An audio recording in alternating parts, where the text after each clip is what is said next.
We're going to see how far this car can go from the controller using this measuring tape.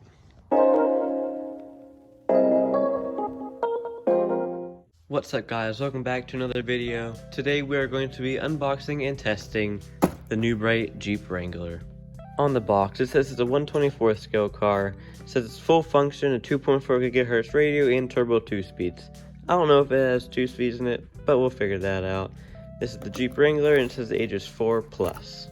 On the back of the box it shows you the controls for your controller, and it says it includes an instruction manual, and it needs batteries, 3 AA's for the vehicle and 2 AA's for the transmitter. You will need to include those yourself.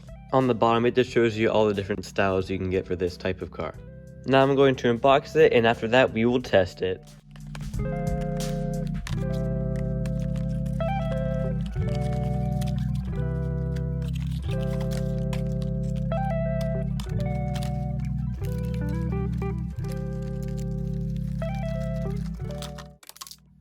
In the box you get the instruction manual, the remote, and car.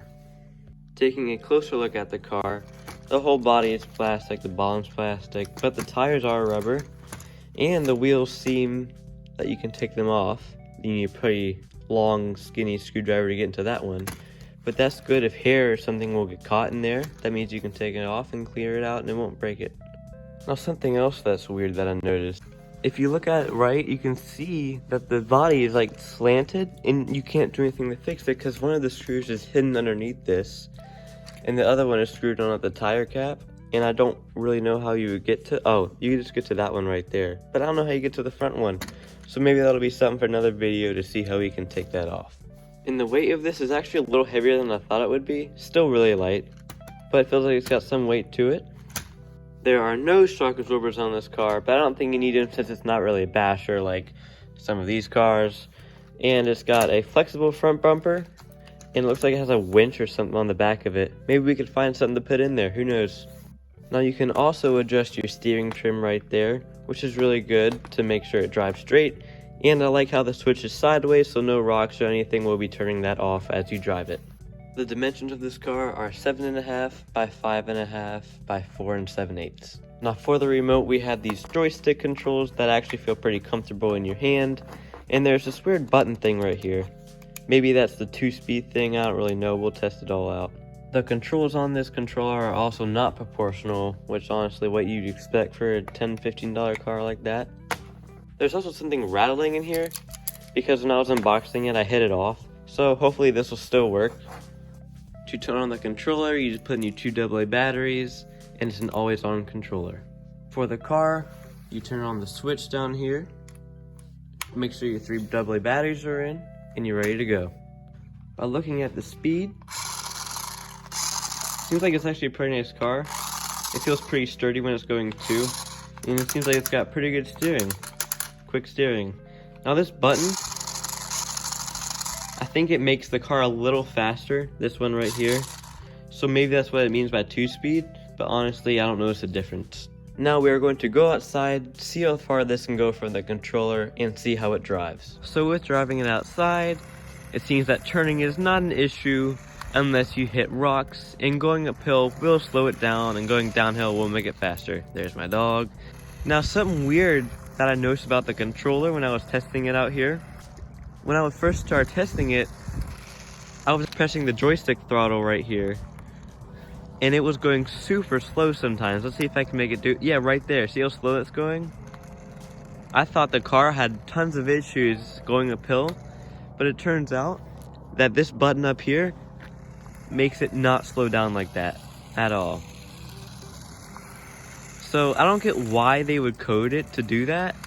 I don't know why they wouldn't just make the joystick throttle be the actual throttle, which means if you're going to drive it to go forward, press this, into reverse, press this, and left and right. Other than those weird things, it does pretty good outside, but I think it's mainly meant for indoors. Just to show you guys, this is what it's like driving in rocks, so don't get this if you're going to go off-roading with it. Yeah, you just get stuck on things like that. So only get it for indoors or smooth driveways. Now we're going to see how far this car can go from the controller using this measuring tape.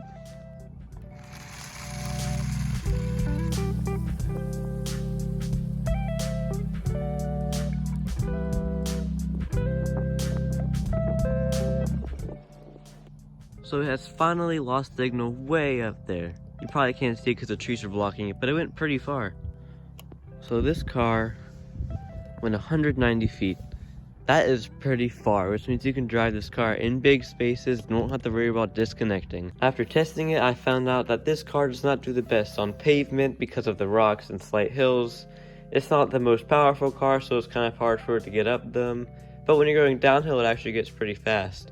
It's mainly meant for indoor hardwood floors. Carpet might even be a little stretch for it, but it's got really good grip and actually turns pretty good. So it should be fine going through hallways and stuff like that. And not only does it steer fine through hallways, if you were to drive it under a couch or something, or in a corner, and you get hair and dust all caught up in these wheels and it slows it down, no worries, because you just take those screws off, take the tire off, and you will be able to clear it out and it'll work just fine.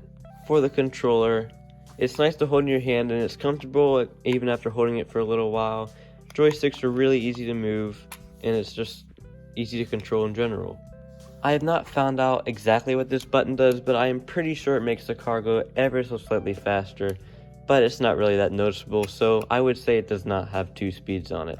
Now, as you just saw, this thing fell off. It does not grip on there very well, so I'll go ahead and get some tape this on there so that your hands don't keep sliding it off. Now, if you have any questions about this car or controller or anything else in the video, ask me down in the comments below, and I will try to answer them. I hope you enjoyed today's review, and I hope to see you in one of my next videos. Stay awesome out there. Peace.